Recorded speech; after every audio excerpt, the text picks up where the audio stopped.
I know it almost sounds like the lyrics to a Tina Turner parody, but today's podcast is titled, What Does Luck Have to Do with It? This week I was in a meeting with a colleague that works for me, and he jokingly said, whether by luck or by Eli making his own luck, that decision really worked out. And he was talking about a program I had just launched with a specific timeline and decisions I made along the way. But ultimately, the program was successful. And we were successful even through some unknown obstacles. So his comment wasn't disrespectful or mocking. He genuinely thought that we had a stroke of luck based on the guidance I was giving. He literally thought we got lucky, things worked out. But it sat with me all week, and it got me thinking, what does luck have to do with success as a whole? We all get sucked into the trap of thinking we get lucky. Right? So think about it.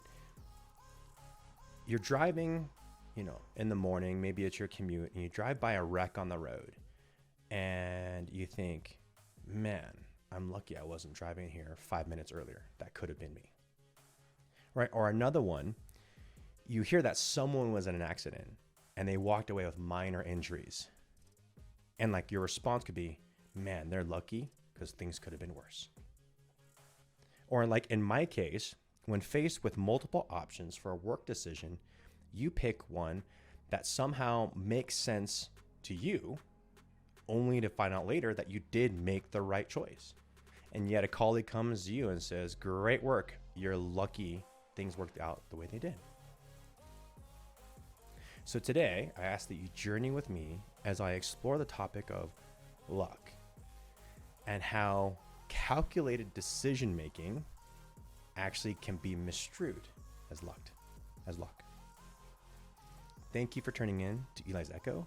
I'm your host, Eli Albalos. So again, thanks for tuning into my podcast. Some of you are listening to me on my podcast, and some of you are watching me on YouTube. So I'm doing the dual format thing. I started it last week. Things seem to be working out, so I'm going to keep it up, and hopefully I can still be successful at it. But for those that provided me feedback and comments, please keep them coming. The comments were fantastic this last week, so I figured let me give this a shot again. Do me a favor, before I kick into today's message, I want you to lock your eyes on that like button or subscribe button on whatever platform you're on. Lock your eyes on it and smash it with your finger. Believe it or not, that small action really goes a long way to really help me build the content. Okay. So let's get on with today's conversation. We're talking about what luck has to do with anything, right? So to just quickly summarize our discussion today, I'll share a quote that I found. It's credited to Denzel Washington. And again, I just found it on the internet because I was just doing a little bit of research. So whether or not it was Denzel or not, shout out to you, Denzel. But the quote goes, I say luck is when an opportunity comes along and you're prepared for it. I saw that, and that really is the angle of my conversation today. We as a society don't give enough credit to the preparation that goes into making ourselves really good at what we're really good at, right? And I know that sounds funny, but everyone is really good at something. Maybe you're a good public speaker. Maybe you're really good at being a friend. Maybe you're really good at being a great employee or a great family member. Maybe you're really good at your job or profession, right? Or it's a hobby. Maybe you are just really good at your hobby. Maybe you're a reader. Maybe you're a thinker. But I don't think we give ourselves enough credit for the good things that we're good at, right? And I know that others don't give us that credit, right? Using that example from work, I know my colleague wasn't being disrespectful, but certainly didn't give me the credit for all my life experience and education that went into building a program. And I think what happens is what people dismiss as luck ignores what may be in fact like high level insight. So let me give you an example. Many of you may know, many of you may not know, but one of my hats in this last decade that I've worn is being a personal trainer. You know, I owned a CrossFit gym, and I owned and operated. And what most people don't know, even though I was a gym owner, I also worked for CrossFit headquarters. So I actually was an employee of CrossFit HQ. I'm a CrossFit OG. I've been doing CrossFit for 14 or 15 years now. It's just, I found it. I fell in love with it. I got into it early days. As I said, I'm an OG, an old guy that got into it before it really went mainstream. In the early days of CrossFit, what folks don't know is like in 2009, I became one of the first level 2 trainers and was part of the seminar staff. So I say one of the first because it was a brand new program, and that was kind of their recruiting method to get new trainers, was you had to become this level 2 trainer. It was pretty intensive. There was obviously tests that were involved. There was training by the CrossFit staff. And there was like a mentorship program where I had to go, and I was being assessed by the staff themselves to determine whether I actually got a job with CrossFit. So it was fantastic training. I ended up passing it. And at the time, I was one of only a handful of level 2 trainers in the nation. And so it was really cool to be part of it. And I loved it, right? Not only was I training athletes at my gym, but I worked with hundreds of athletes, big, small, athletic, not athletic, famous, because again, CrossFit was launching. So I worked with some of the famous CrossFit athletes, some of them not famous. But I got just engrossed in CrossFit and moving and powerlifting and weightlifting and gymnastics because I was in it. And I got really good at training. I mean, who wouldn't? When you have a passion for the work, you put that much time and effort into it, hopefully you're going to be good at it eventually. And I think I was. Like I said, I was actually on staff. I was a paid judge at one of the CrossFit games, early CrossFit games. But one of the things that they teach you in CrossFit is a concept that I learned known as visual perspicacity. Try to say that 5 times fast. I hope I can say it correctly the rest of this recording, I'm telling you. Perspicacity. So perspicacity is defined as the quality of having a ready insight into things, like a shrewdness, right? So visual perspicacity is the ability to gain insight visually. As a trainer, this was a key when I was helping new athletes learn movements. Literally, I got to the point where I could watch a person's gait, so how they're walking. I could watch them step, so how they're planting their foot, they're moving their foot, and just their general movement. And I could tell if there was injuries. I'm not talking like, okay, a person has a cast on their foot, they obviously have an injury. But literally, I could see if one athlete was favoring one leg over the other leg, or a knee over the other knee, and could really tell if someone actually had injuries. And I could even tell like the way a person carried themselves, like, and how good of a shape they were. Like if they were an elite athlete, I could even tell like, okay, maybe they were a gymnast versus a powerlifter or a weightlifter, or they're just a good CrossFitter, or maybe they're just a stay-at-home mom or dad and are just really good at CrossFit. But literally, I was able to tell based on my visual assessment, that shrewdness of understanding what I'm seeing, I could interpret a person's athleticism, their injuries. I could help them improve movement, because if they were deficient in one area or they were favoring one side or the other side, I could help them assess where their weaknesses were so that they could gain and achieve new gains in their lifts and their CrossFit workouts. But I got to that point where the ability to diagnose what I could had nothing to do with luck. right? I was entrenched in CrossFit. Like I said, I had the gym. I had attained hundreds of hours of training. Like I said, there was this mentorship program that I got assessed on. I was trained by some of these CrossFit elite athletes, and I was coaching alongside some of the best trainers in the world. So I just became a really good coach. But that perspicacity, or that quality of having ready insight into things, and shrewdness, which is the quality of having or showing good powers of judgment, it was an acquired skill. I got it because of what I was doing, but also because I loved what I was doing. But just one thing is, I'm not unique in that ability to develop perspicacity, right? It's a skill that anyone can have.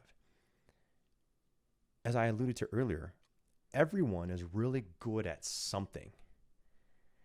And not only are good at what they're good at, but they're good because they put the time and effort to get there, to hone that skill. And it has nothing to do with luck. But that's the interesting thing about perspicacity, is that sometimes it makes it seem like luck. Most of the time, perspicacity is intentional, and you can apply it intentionally. Like my job and that program I talked about, like I have 10 plus years of experience working in corporate tech and global security. I have 2 degrees, 3 if you count my associate's degree, 3 degrees, and I'm working on my 4th, which would be my doctorate. I worked across the globe with many people from different cultures. I worked alongside CEOs, and all that skill I've accrued and honed to be a really good global security professional in a corporate tech environment. So when I make a decision, it's with insight and good judgment from that laundry list of experience that I'm bringing to the table. And I'm sure that those of you listening out there can come up with your own examples, right, of that intentional application of perspicacity. But there are times when it isn't so intentional and our decisions might seem like luck. So I'm going to kind of create a little example, but I'm going to use the car accident examples that I started with earlier. Is, in the example of driving past an accident, and if you think to yourself, man, if I was here 5 minutes earlier, that could have been me. Well, if you kind of let's diagnose that a little bit. Again, I know it's a unique example, but I really do think it's happened to all of us.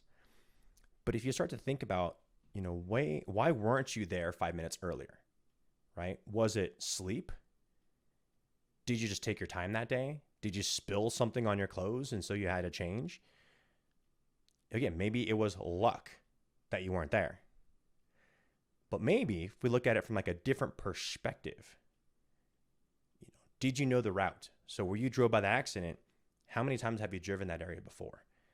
Was there inclement weather the night before? So did it rain? Did it snow? Did you know the weather on the day in advance that you were driving by? Maybe it was a specific day of the week that you're comfortable with driving through. So maybe maybe your mind in a way was able to unconsciously process all those questions that I just asked when you were thinking about your schedule that day. And maybe the culmination of that helped you not to be there that 5 minutes earlier. All right. I know it's kind of spooky to think about. I know I'm kind of coming up with this example out of nowhere, but I'll speak from my experience and I'm sure you can relate.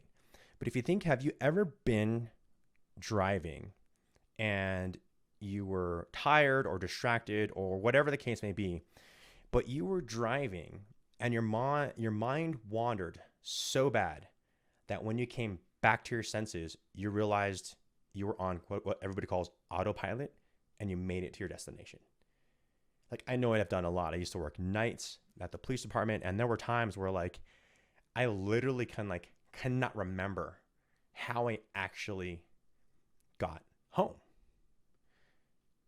But I know that it wasn't luck that I actually happened to obey all the traffic laws and happened to find the one destination out of the million in the world and got to where I needed to go, even though my mind was like not in it. And I like literally there were days I can't remember how I got from point A to point B.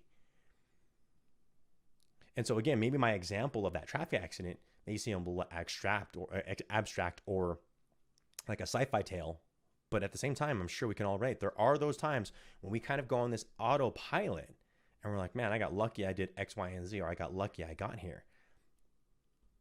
But if you think about it, your mind knows those sequence of decisions based on insight from your experience to get you where you need to go. I know there's always there's a possibility that there's some degree of luck out there in the world. But the purpose of my message is to say that not everything is luck, right? Just because an opportunity presents itself and you are ready for it doesn't mean you need to chalk it up to luck. Allow yourself to appreciate all the hard work that you put in to be really good at what you're really good at. Allow yourself to use your ready insight into things to know that when you put blood, sweat, and tears to be great at your job or to attain an education or to hone your craft, trust that perspicacity, and that shrewdness for having and showing good powers of judgment. It doesn't matter if it is a hobby, it doesn't matter if it is a job, a relationship, a friendship. Everyone is really good at something. And even those abstract times where like, man, that was lucky. Take a step back sometimes and ask yourself, was it really luck? Or was a decision or action based on a culmination of your successes, of your training, of your experience, of that passion? So even when others want to chalk up your successes to luck, don't let it deter you. You are really good at what you're really good at. So find out what that is for you and embrace it. And it doesn't need to necessarily be a negative thing if people continue to say, man, you're lucky because of X, Y, and Z, or isn't it luck that? Let people say what they say. But the purpose of my message is for you to know, trust yourself. And don't chalk up your successes to luck. Instead, look at it from the perspective of, I was ready for that instance based on a culmination of my experience and education and made the right decision because I trusted my instincts and trusted that judgment. Thanks for listening to my podcast. It was a little bit shorter one today. Please subscribe to whatever method you're listening to. If you're listening to me on Spotify, Anchor, or Apple, hit that subscribe button so you can be notified of upcoming podcasts or recent podcasts. Subscribe to that YouTube channel. Like I said, it is active now, so I'll put a link in the notes for this podcast. But hit that subscribe button, and really your support will keep me motivated. I appreciate all the comments that are coming in. Join my Facebook fan page. I do daily doses on a regular basis, not daily. It's a daily dose, but not done daily. There's just too much busyness in my life right now. But that daily dose does happen on that fan page. And then check out my website, elysecho.com. Last thing before I go, I kind of always challenge you all. If, you would just share my podcast with someone else, referring to my YouTube channel or from my webpage, the podcast. You just don't know when someone might need to hear something I have to say. And ultimately, I just want to build a community where I can really help others. So that's it for now. I appreciate everyone tuning in. Thanks.